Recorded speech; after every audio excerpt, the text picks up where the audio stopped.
for climate change, to ensure optimization of resources in other sectors. So ITU has been collaborating with other partners, like to develop these two sets of standards, ones that are like both backbone standards for environmental efficiency to ensure that AI systems itself reduce its environmental impact.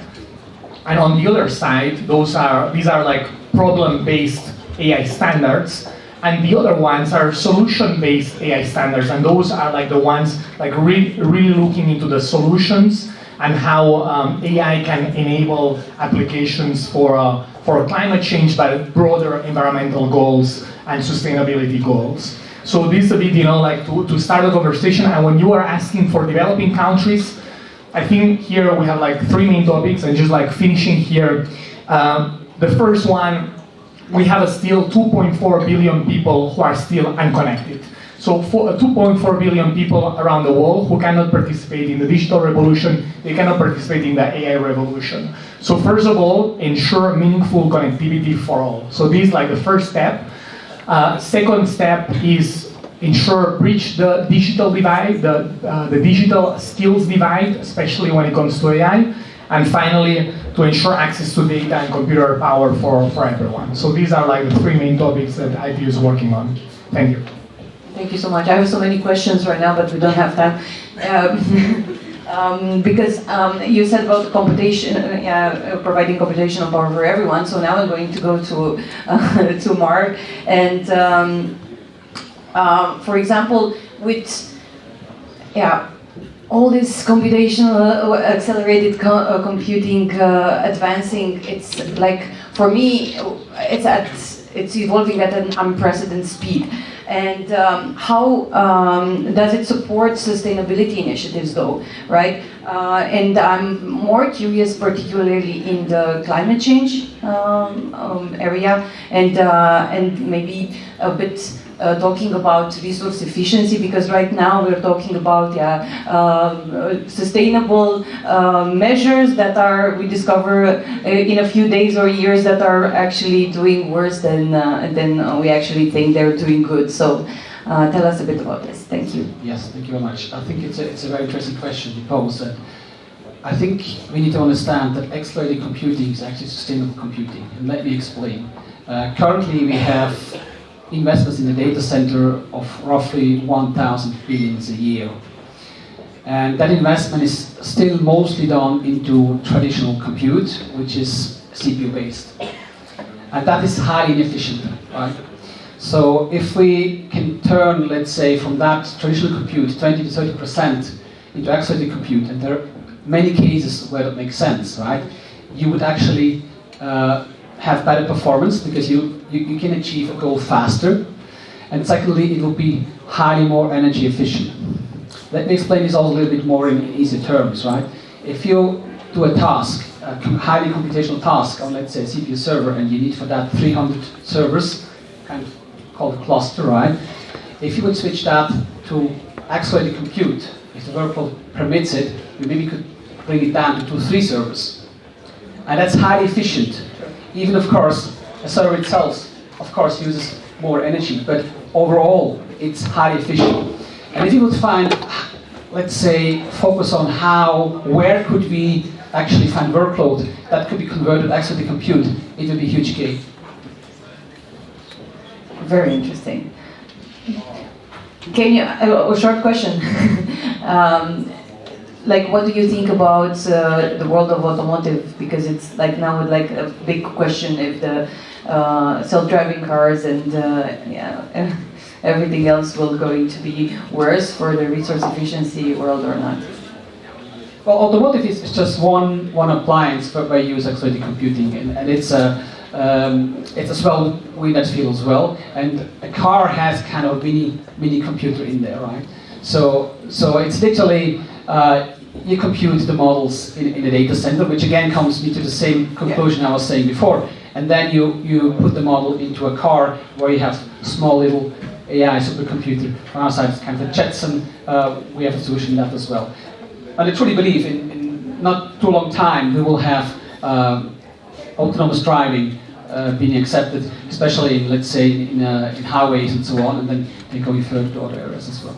Okay, thank you. That was a personal curiosity because I'm coming from another conference which they were talking a lot about the automotive world, because apparently now with everything that's going on with the elections and Tesla and everything, it's a huge topic on the table. But in order to achieve all this sustainability, it requires the right funding, Carmina.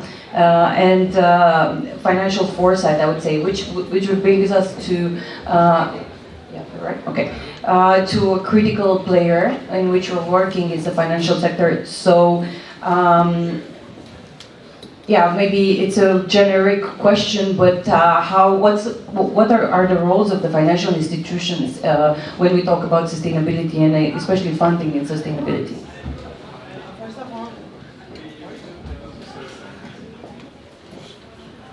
First of all, PwC claims that 70% of consumers are willing to disconnect their relationship with companies if they are not aligned with the environment and with treating their employees correctly.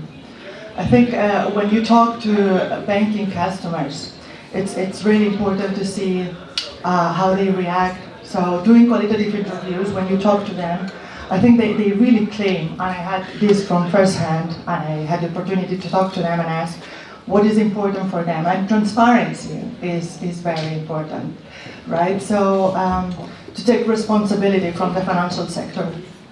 And the part of financial services is all about trust, right? If there is no trust, you're not going to give your money to a company.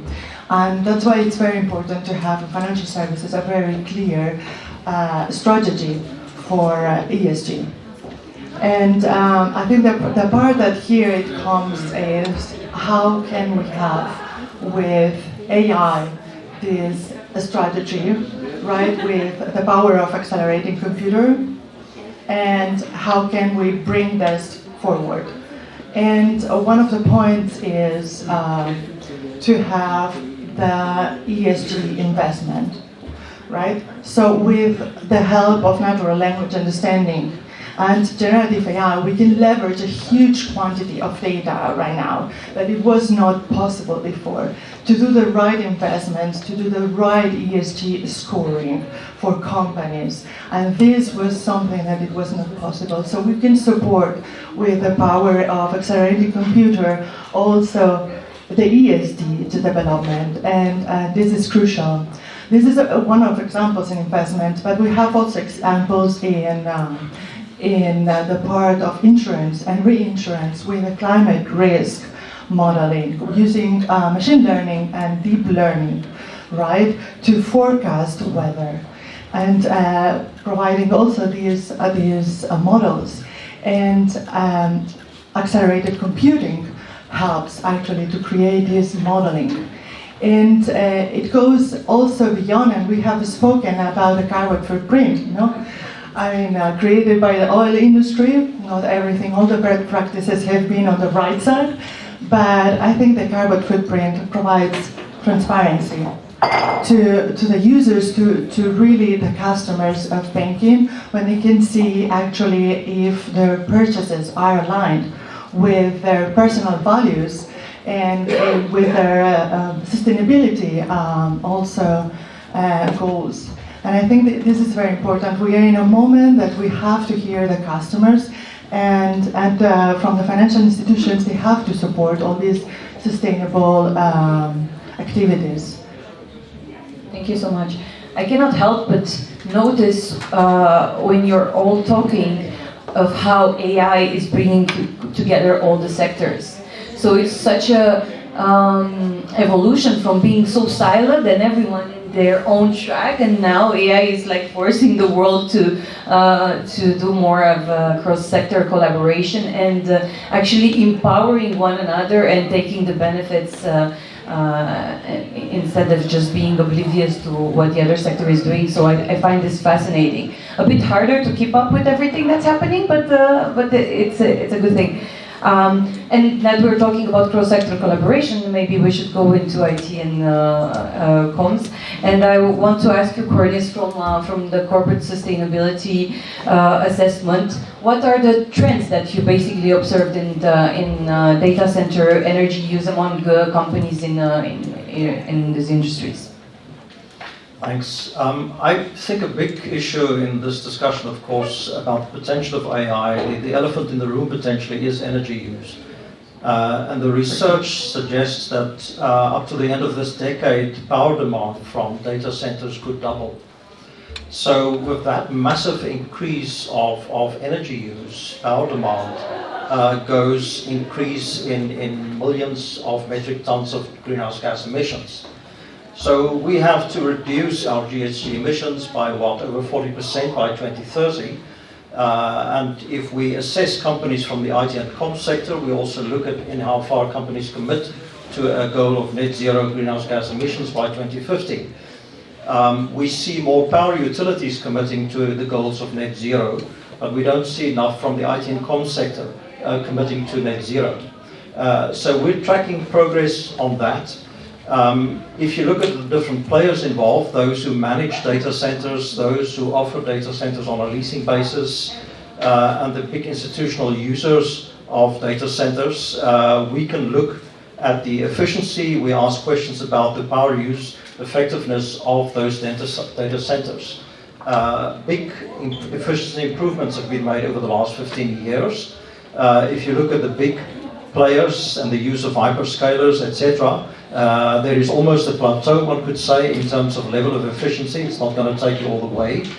But then, of course, the big providers of AI-related services need to look at alternative sources, cleaner sources of energy.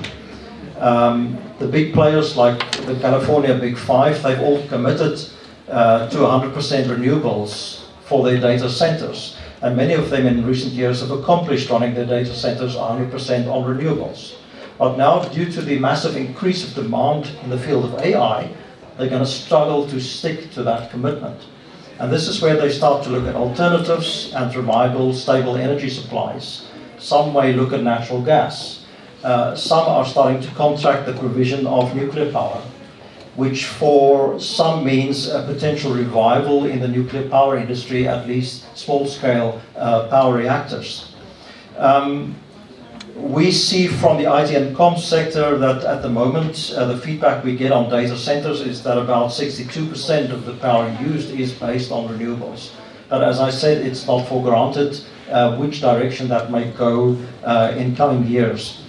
Ultimately, on the efficiency side, there are challenges in managing the centers themselves. They are massive. A data center could easily be the size of 20 football fields. There's a big challenge with heating and cooling. Maybe 40% of that energy use at the center could be related to simply cooling systems.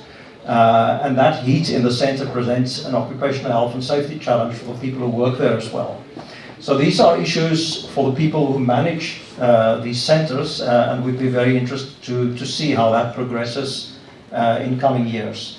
If we then look at the solution side and apply AI also to the industry itself, some of these companies are able to report massive improvements in energy efficiency applying AI to the way that you operate and plan the operation of that data center itself. And then you can think of various environmental benefits applying AI in the efficient use of different types of resources. We ask questions in our annual corporate sustainability assessment of companies now on how they apply AI as a solutions provider across the ESG spectrum. And that includes examples of companies using AI to boost efficient management of water, efficient management of various resources, not just energy. So there is the flip side, but I think we should not forget this underlying massive increase of energy use. And the big challenge is going to be the Jevons paradox, right? We can roll out more efficient technologies, but people just end up using them more intensively. That's going to be the real challenge for this technology. So you need to ask some deep questions about the goals and the purpose of the technology. For instance, the SDGs, as we've heard.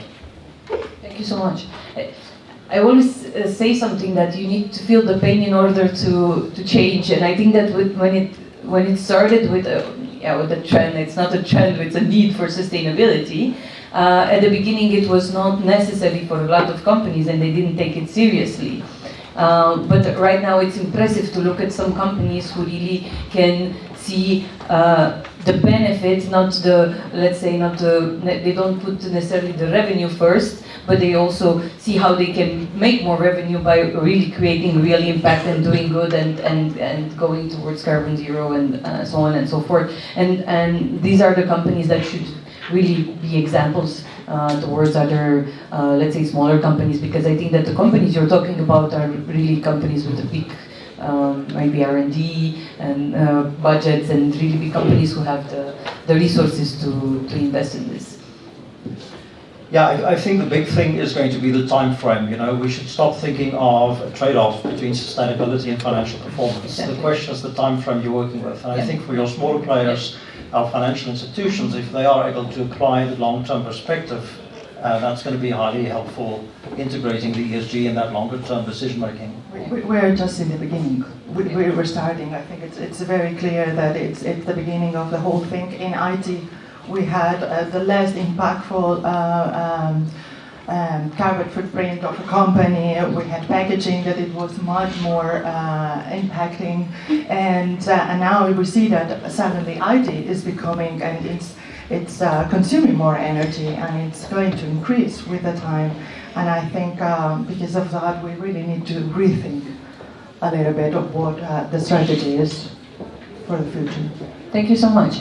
And I'm really interested, but further on, about the gap between the big companies and the smaller players. But now I'm going to ask Marc to tell us more about the bigger players and tell us more about the Earth 2 project and what it means and everything. Thank you so much. That's very interesting that you mention it. Actually, I spoke before about accelerated computing and how it can help solve certain problems. I mean, just before I jump to the Earth 2 as a way how to use the technology impactful is, looking at the last 10 years in accelerated compute, we actually increased the efficiency and the power efficiency about 2,000 times. So that's only this side, right? But we always be ahead of the lagging that people start using it more, right? So we're all behind there. So let's look also on the other side. Okay, where can you use those technologies to be more impactful? How can you use the technology for something which really has an impact in the world? That's also one reason why we came up with this Earth 2 project, which literally is kind of a building a digital twin of the Earth on a scale of a 2-kilometer granularity. And when we do that, you want to have all the sensor information, like temperature, like pressure, and so on, wind, everything you need for climate. And when you know that, you want to simulate it. So for that's a good example. You need accelerated computing. Cannot do without. It's a huge problem to do it. So you simulate it and you apply AI to understand it. And in the end, what you want to do is you say, okay, if we can simulate that, we maybe find new solutions how to deal with climate change, or we may find new solutions how to better forecast extreme weather incidents, so that you actually are a little bit ahead of the curve. And this is what I mean, right? You need to think, how can you use the technology in an impactful way? It's incredible. Let's take it outside after this for a few more hours. I have so many questions, but like when you're talking about, Marc, about this kind of projects, like they're so impactful and so big, how can, Carmina, I'm coming back to you with the money problem, but maybe let's not look at how to get funding this time, maybe look at some cost efficiency solutions. I mean, the Earth 2 project from Nvidia is a project for greatness, right? It might be, we might look back 50 years in the future and we will see like it was a milestone for humanity. So when we are talking about financial services, obviously this is an industry based on return on investment. Let's be realistic. And here, that being said, doesn't mean that only the shareholders' voice has to be heard, right? It has been, it's also very impactful to think other stakeholders. We have also regulators. We have the society the planet itself and customers, right? And we have to think in this way. And how can financial institutions really make an impact? So financial institutions have been in a journey for years right now. So it has been a transformation journey. And one of the points is the digitalization that it has started. So it's not new. It has been with the cut and cost and sustainability of paper and making processes more efficient, right? And also embracing slowly but surely green IT practices, like for instance, embracing cloud computing and using vendors that actually really use sustainable, renewable energies for those. And a part of that, I think the collaboration between third parties also. As I said before, finance is based on return on investment, but I think partnerships with third parties are important with other companies and a shared cost of the research and going further to look for sustainable products and new products too. As I said before, we are just starting. It's a huge journey, and we are in a tip of the iceberg, and we can see a lot more coming in the next years.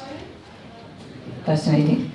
Thank you so much. And I was thinking that we talked a lot about climate change, and we talked a lot about financial institutions and everything, but I don't want to neglect the social side. So I would go a bit to the S of ESG, or S of sustainability.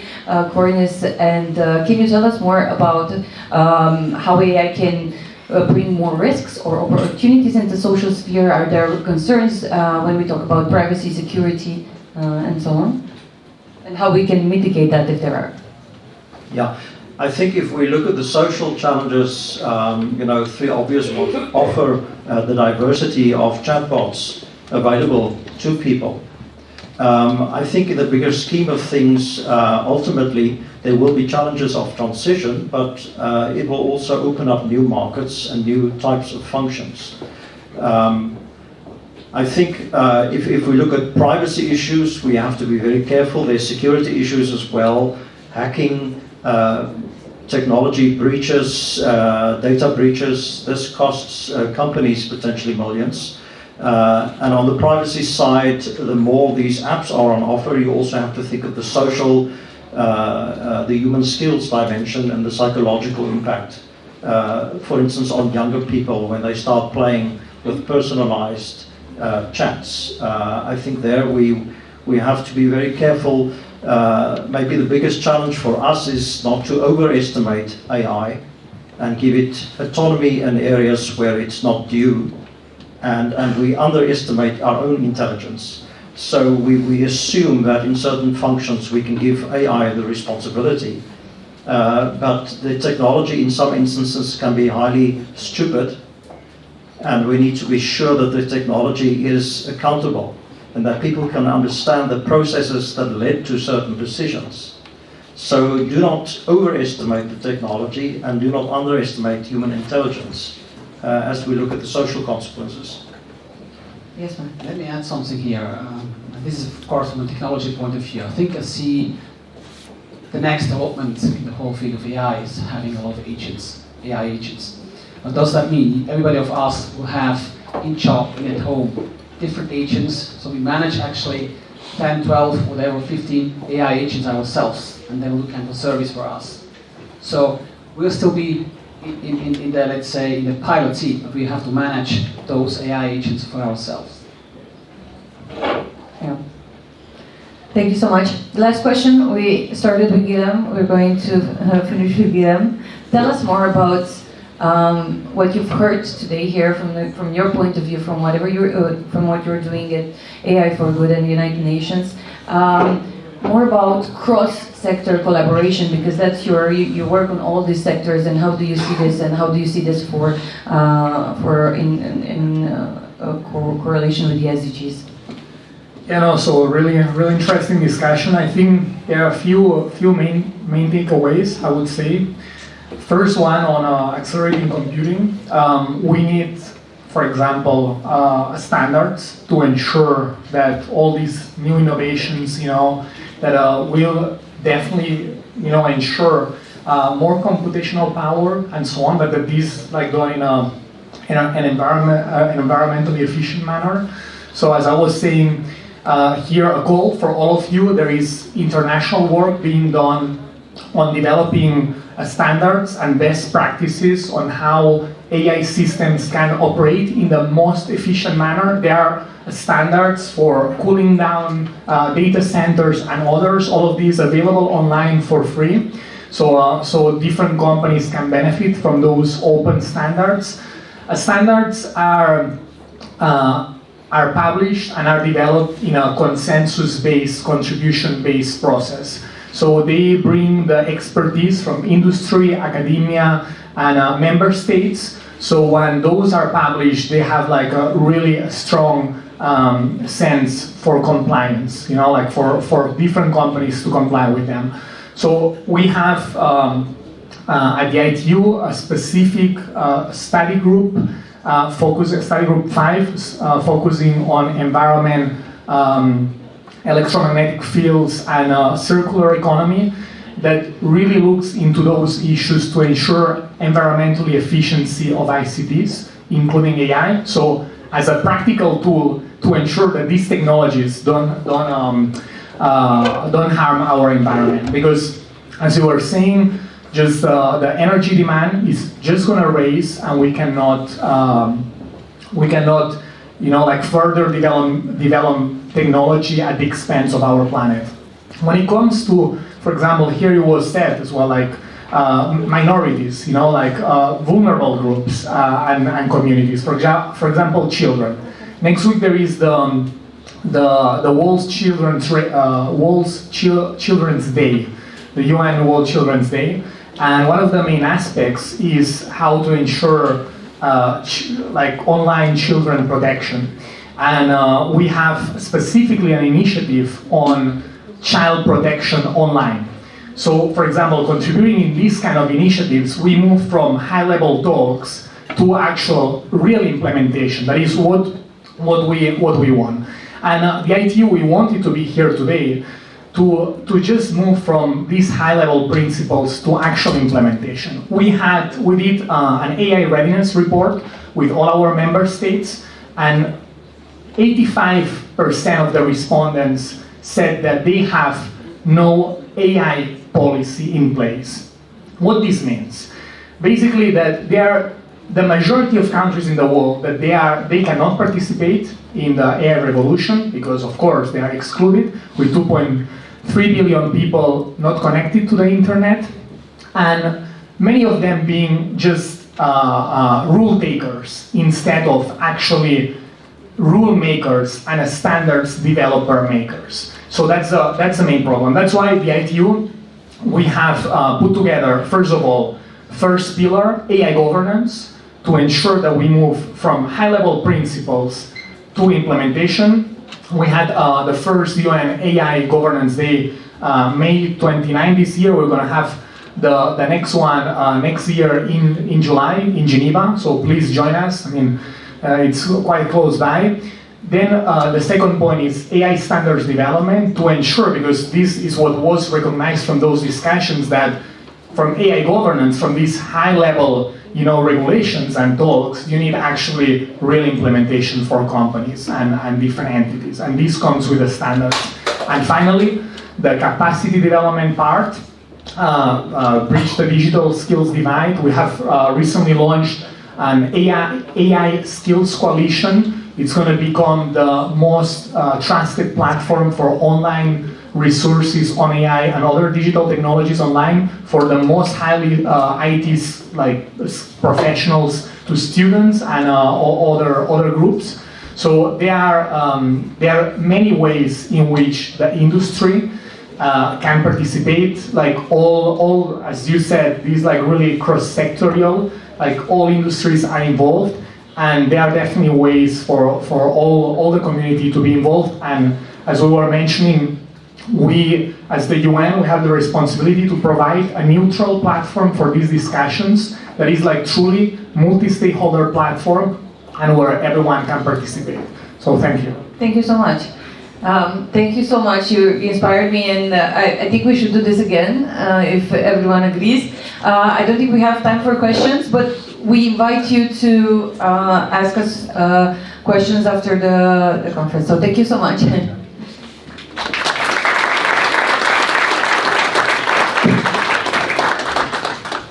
Thank you, Elena. Thanks to the panelists.